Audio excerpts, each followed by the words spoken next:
Ruth, capítulo 1.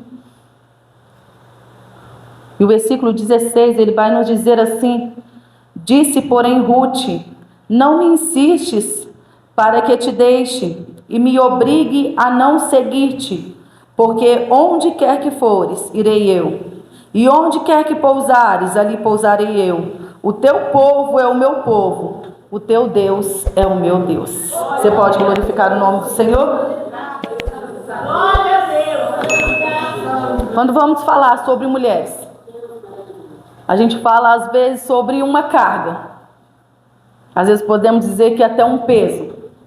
Porque ser mulher, o tema hoje é desafios. Qual que é o desafio hoje que te prende?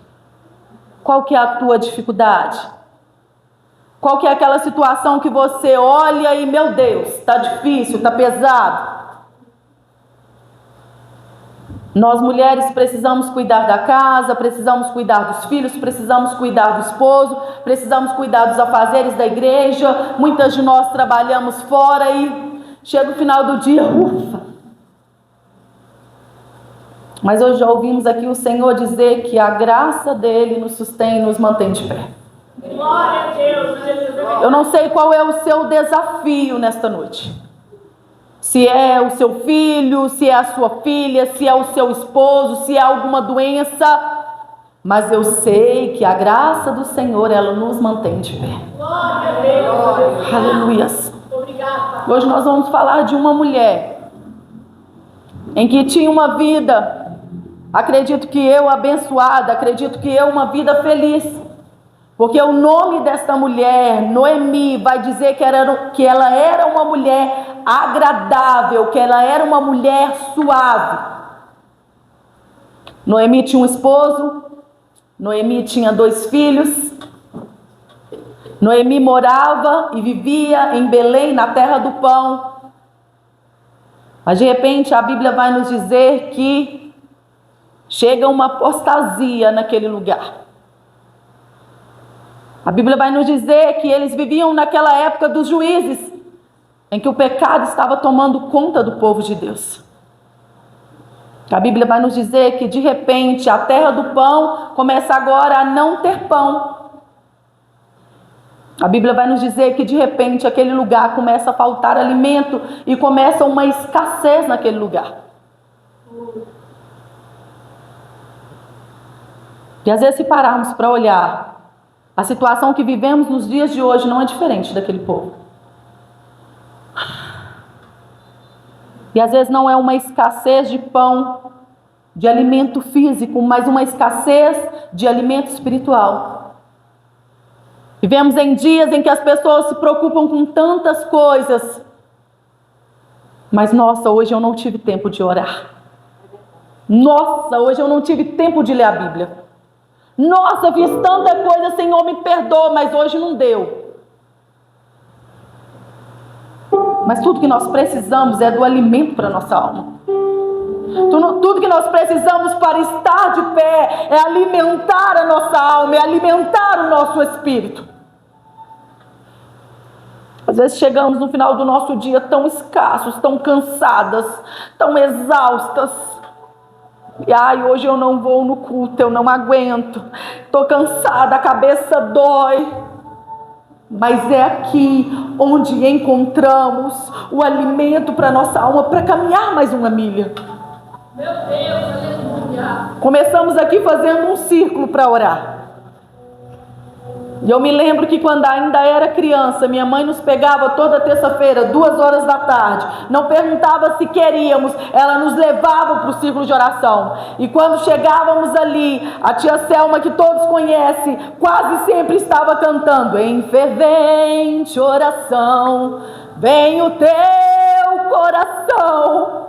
A nossa história, ela só muda quando colocamos diante do altar. Quando colocamos diante do nosso Deus. A nossa história só vai mudar quando aqui depositarmos a nossa dificuldade, depositarmos as nossas ansiedades. Porque o nosso Deus é aquele que muda a nossa história. Obrigado, Deus, aleluia. E aí, deixa eu te contar uma coisa. Esse Deus, ele já se faz presente neste lugar. Esse Deus, ele já está nesta casa. Oh, decanto e demandarabachai. Mas aí a história vai nos contar o que? Que esta mulher, o seu esposo olha para ela e olha para os seus filhos e fala: olha, aqui não dá para viver mais. Sem pão, sem mantimento, sem alimento, não dá. Nós agora vamos nos juntar e vamos embora daqui. Não sei se era a situação, mas quantos de nós, quando a dificuldade nos aperta, quando o processo está doloroso demais, nós queremos fugir, queremos nos esconder. Ai, Deus. Mas hoje sabe o que eu vou aprender com essa história? Que eles vão para uma terra pagã dos moabitas. Ali tinha pão, ali tinha o que comer. Mas a minha Bíblia vai contar que chegando ali o marido daquela mulher morre. Às vezes fugir gera morte. Às vezes achar que está se escondendo gera morte.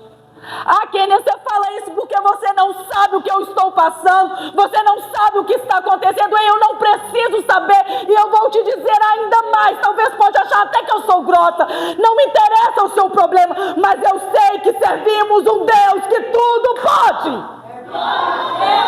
Ele pode mudar a tua história. Ele pode mudar a situação na tua casa, na tua família, com os teus filhos, no teu casamento, dentro de você. Ele é o Deus das causas impossíveis. É verdade, papai. Nosso Deus, ele pergunta para mim e para você: há por acaso alguma coisa impossível para mim? E ele mesmo já te responde: não há nada impossível para mim.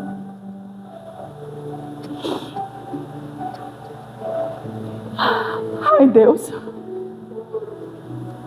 Talvez você possa pensar assim: você está falando isso porque é muito fácil, você está aí na frente, está pregando. Mas há alguns meses eu recebi um diagnóstico em que dizia que eu tenho uma doença rara no meus rins.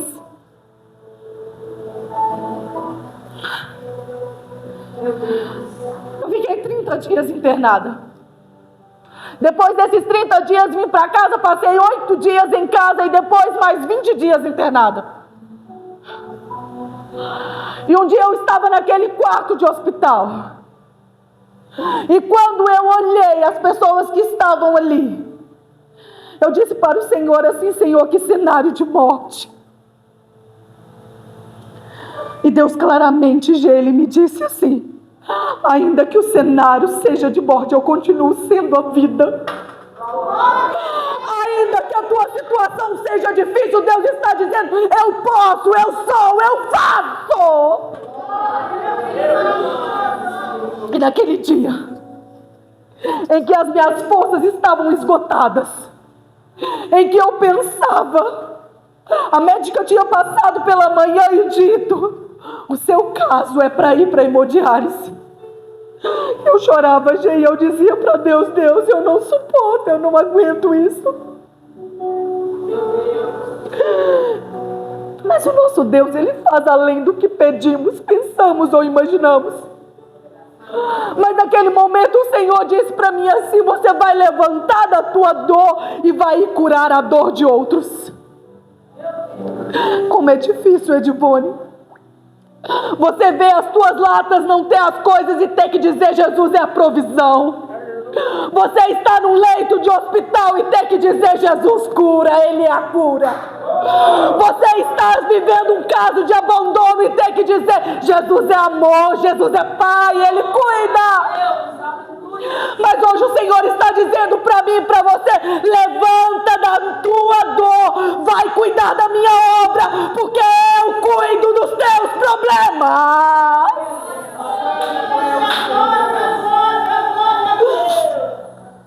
O Senhor disse para mim assim: você vai levantar daí e vai lá naquela última senhora e vai orar por ela por cura, mas não cura física. Eu quero curar a alma dela. Eu levantei do meu lugar. Naquela noite passada, eles tinham me furado mais de 16 vezes e não achava veia. Naquele dia eu estava tão triste, tão angustiada, toda dolorida, e eu levantei e eu disse para ela assim: Dona Maria, a senhora consegue me escutar? Porque a Dona Maria já não falava mais, não andava.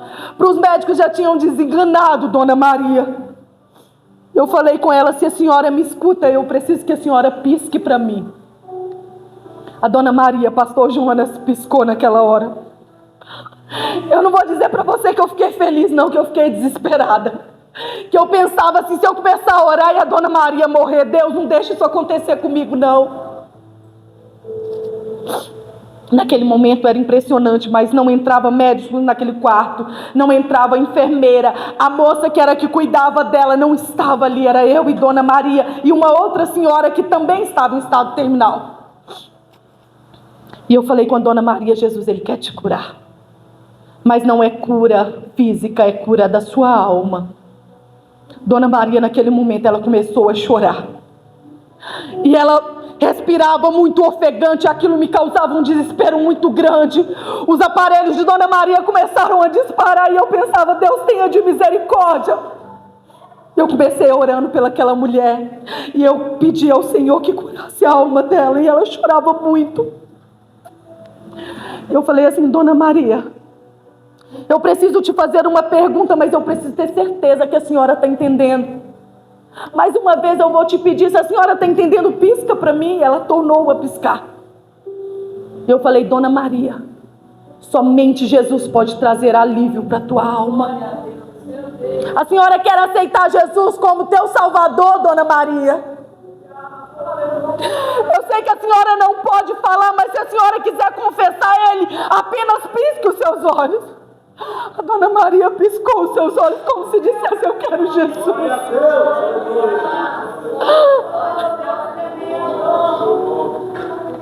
Eu disse para ela: eu vou fazer a oração de confissão agora em seu nome, e a senhora em seu coração só vai continuar dizendo: amém, amém, eu quero esse Jesus.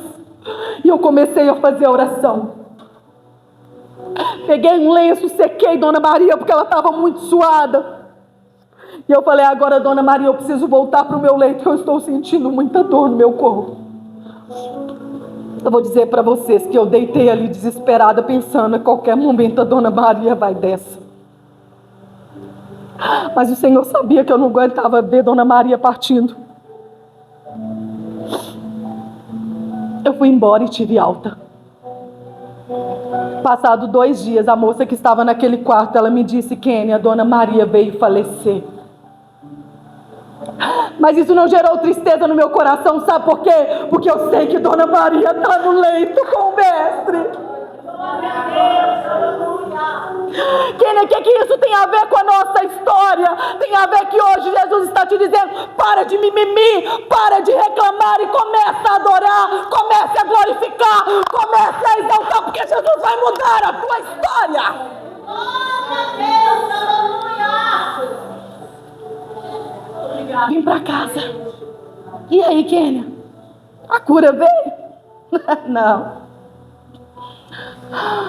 Eu nunca preguei tanto. O tema de Jesus é o médico dos médicos em meio a essa situação.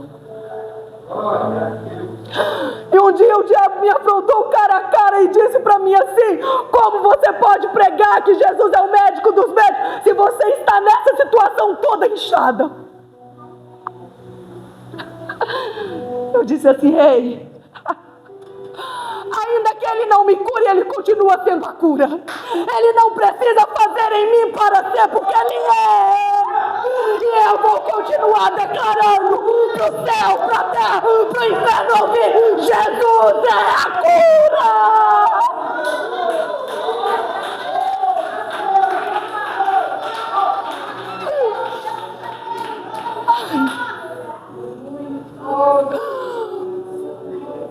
Ontem eu fiz uma bateria de exames. Porque segunda-feira é o dia do meu retorno para saber como os meus rins estão respondendo ao medicamento. E nessa madrugada eu disse para o Senhor: Senhor, O meu desejo é a cura. O meu desejo é chegar lá e a médica falar comigo: você está de alta, você não precisa mais de medicamento. Mas Deus, reconhecendo a tua grandeza, eu quero te pedir: seja feita a tua vontade, porque a palavra que eu sirvo, a palavra que eu acredito, ela diz que a vontade do Senhor ela é boa, perfeita e agradável, ainda que não seja o que eu quero. Sabe por quê? Há muito crente fazendo pirracinha quando Deus não faz o que Ele quer. Não tem a ver com você, é tudo dele, por ele, para ele. Ele é o dono de tudo. Ele é o dono de tudo.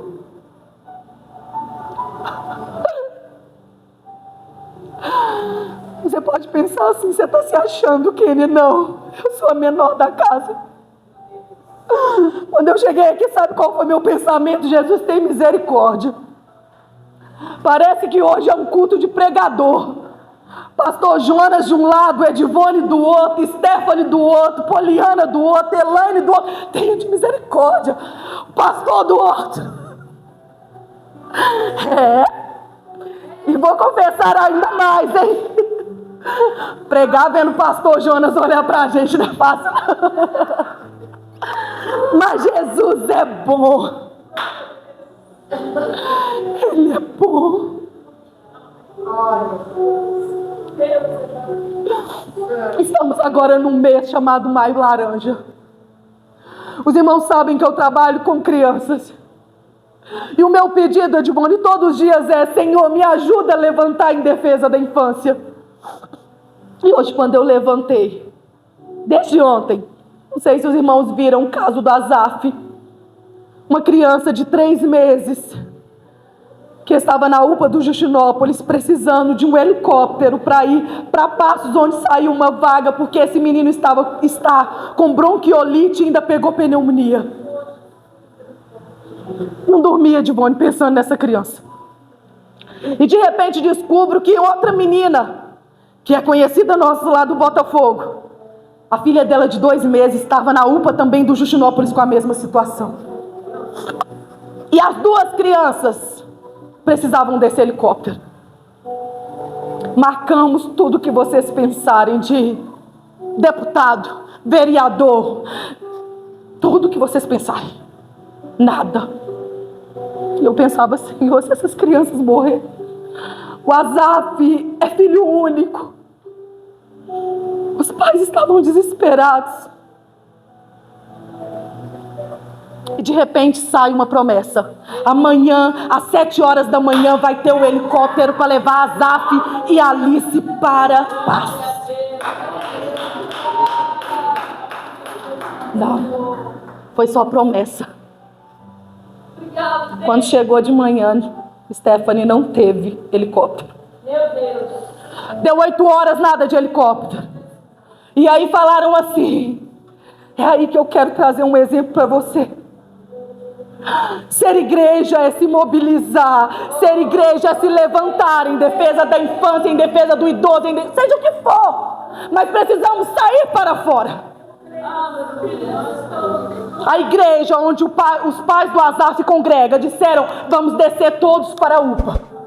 Nem que fiquemos lá na porta orando até Deus fazer alguma coisa, mas vamos descer para lá. E eu falei: Senhor, eu não vou ficar na minha casa não, eu vou descer também. Troquei a minha roupa e para lá fomos.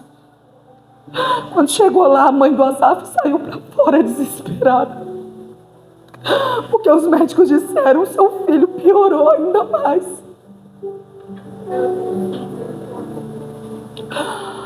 Sabe quanto que ficou? O helicóptero particular, se fossem pegar para levá-lo com a UTI que precisava, Edivone, 56 mil. Vamos levar ele então para um particular, a gente faz a vaquinha, porque já tinha começado uma vaquinha, 6 mil a diária. Tínhamos condição. Mas estamos falando de um Deus que tudo pode.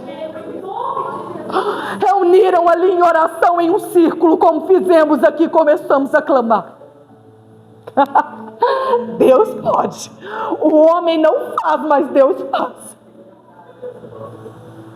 De repente vem e falam assim, isso já tinham passado horas de agonia. Olha, acabou de sair 2 vagas. Agora não em Passos, mas aqui no CGP. Ele não precisa mais de helicóptero, porque ele vai de ambulância. Daqui 15 minutos, a ambulância já chegou, o Asaf vai estar saindo daqui para ser tratado. Ficamos ali ansiosos, esperando por isso. De repente aponta a ambulância saindo dali, levando o pequeno Asaf. E na rua nós começamos a gritar que Jesus pode, que Jesus é vida, que Jesus é a cura, que Ele faz.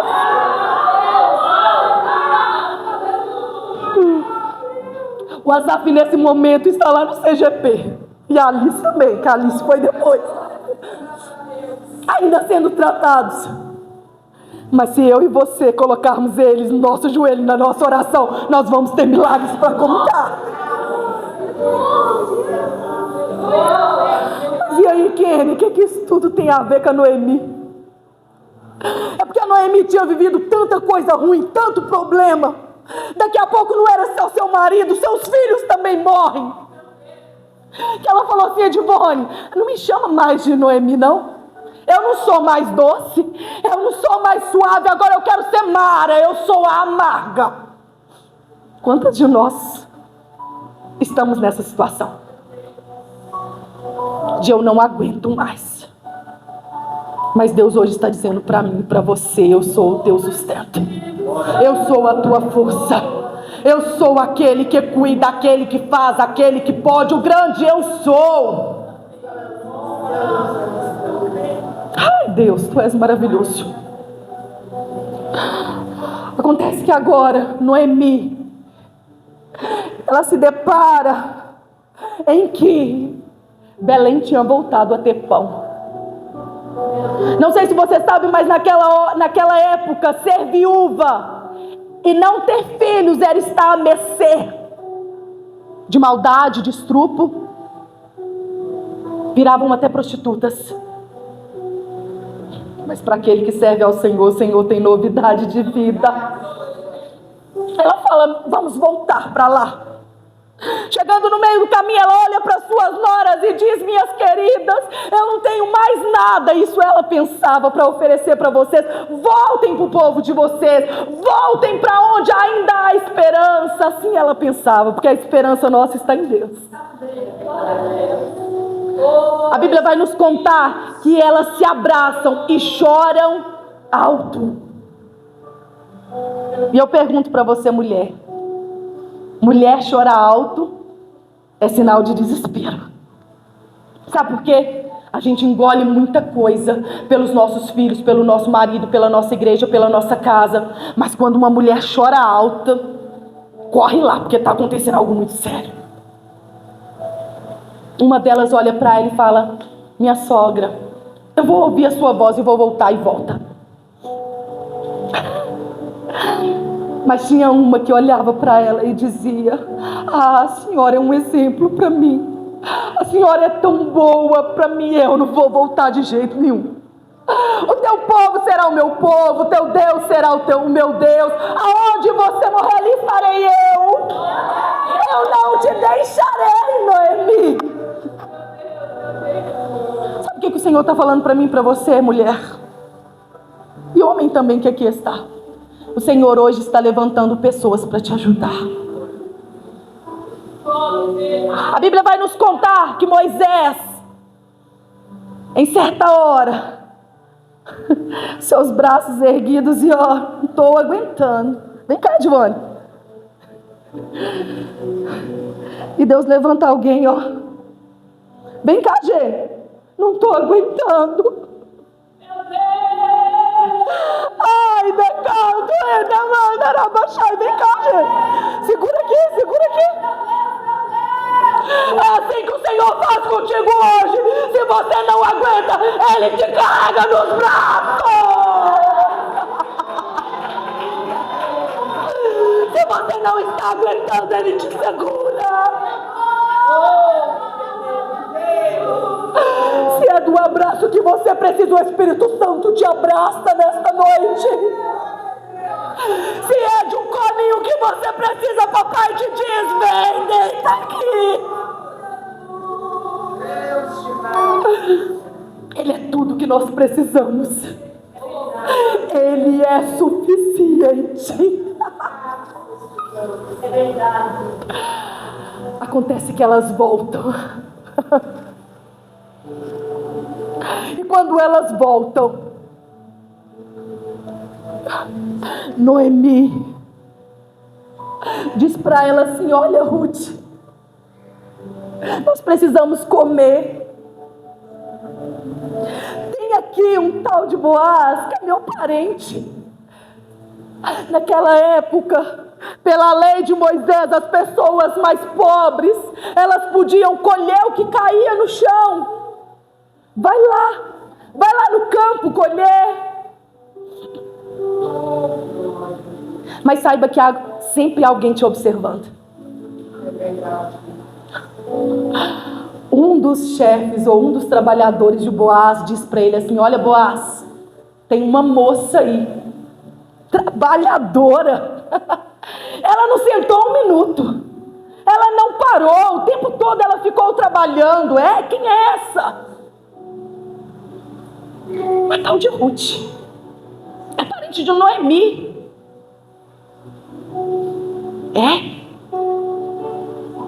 Quando as pessoas olham para você, qual que é a referência que eles têm? Quando olham para você, o que dizem ao seu respeito?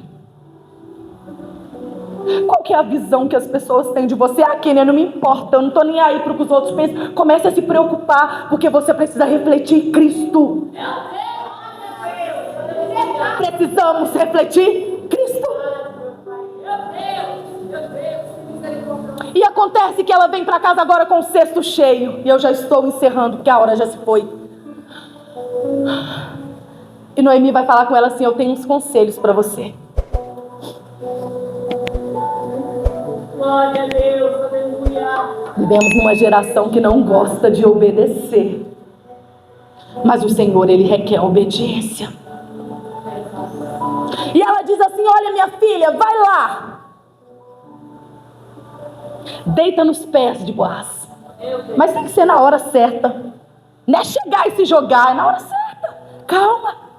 Se arrume. Se perfume. Sabe o que eu acho mais lindo de tudo? Ela podia ter olhado e falado: é uma mulher velha que não sabe de nada, não tem mais marido, não tem filho. Quem que é ela para falar alguma coisa? Não. Ela fez tudo conforme sua sogra lhe disse. E quando aquele homem acorda e vê aquela mulher nos seus pés,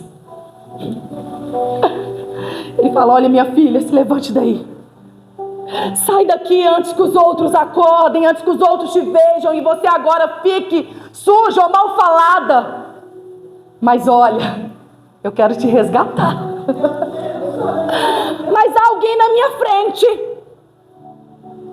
Há uma hierarquia que eu preciso respeitar. Ele vai para a porta da cidade junto com os idôneos e começam ali. Mas aquele que tinha direito primeiro não quis, porque o plano do Senhor era para Boaz. E ali nasce um remidor. Esse remidor das nossas vidas é Jesus. Um dia ele se entregou numa cruz do Calvário, sem merecer, sem precisar. Ele sofreu, ele sentiu dor, ele foi cuspido, ele apanhou. Mas ele olhava para mim, para você e dizia: eu não vou desistir porque eu te amo. Ele é o teu remidor. E ele está neste lugar. A minha Bíblia vai contar que a Ruth agora, ela tem um casamento honrado. A sua família foi restaurada. Noemi agora tem netinhos para cuidar. Sabe por quê? Porque o Senhor faz além do que pedimos, pensamos ou imaginamos. Ela tomou a decisão certa. Ai, Jesus.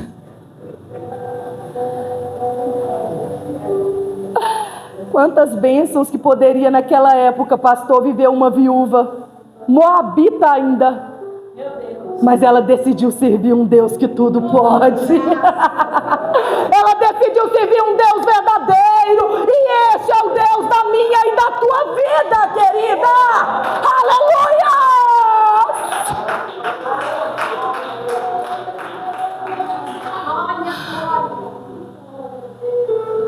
Eu gostaria que você se colocasse de pé no seu lugar. Rapidamente, porque a hora já foi. Mas eu queria, principalmente as mulheres que aqui estão, olhasse para o seu lado agora. Mas eu quero que você vai olhar num contexto geral. Você vai pensar o seguinte: agora eu preciso ser a Ruth da vida de alguém. E você vai sair do seu lugar e vai orar junto com essa Ruth. Há mulheres aqui nesta noite que precisam de ajuda, que não aguentam sozinha. Todas as mulheres, saiam do seu lugar e venham cá para frente. Em nome de Jesus. Todas. Vem, em nome de Jesus. Deus está neste lugar. Deus está aqui. Você vai escolher uma mulher para abraçar com ela. Cada um vai escolher uma. Aleluia. Meu Deus. Olha lá, irmã.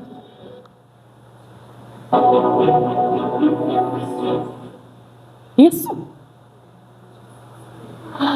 Aleluias. Deixa eu te dizer uma coisa. Isso, eu ia falar isso agora. Parabéns. Vem pra cá, gente. A lenha, quanto mais perto, mais rápido pega o fogo. Chega mais. Vem. Elas vão estar louvando. Enquanto ela louva, você vai orar não pela sua vida, mas pela irmã que você está do lado dela. Você vai orar não pelos seus problemas, mas pelo problema dessa irmã. E quando você achar necessário, você vai abraçar essa irmã como o Espírito Santo nos abraça. E o hino que elas escolheram aqui, que eu ouvi, é o mais certo. Você é um sobrevivente. E o Senhor hoje, Ele ainda vai fazer, como já tem feito, coisas extraordinárias no nosso meio. Pode adorar o Senhor.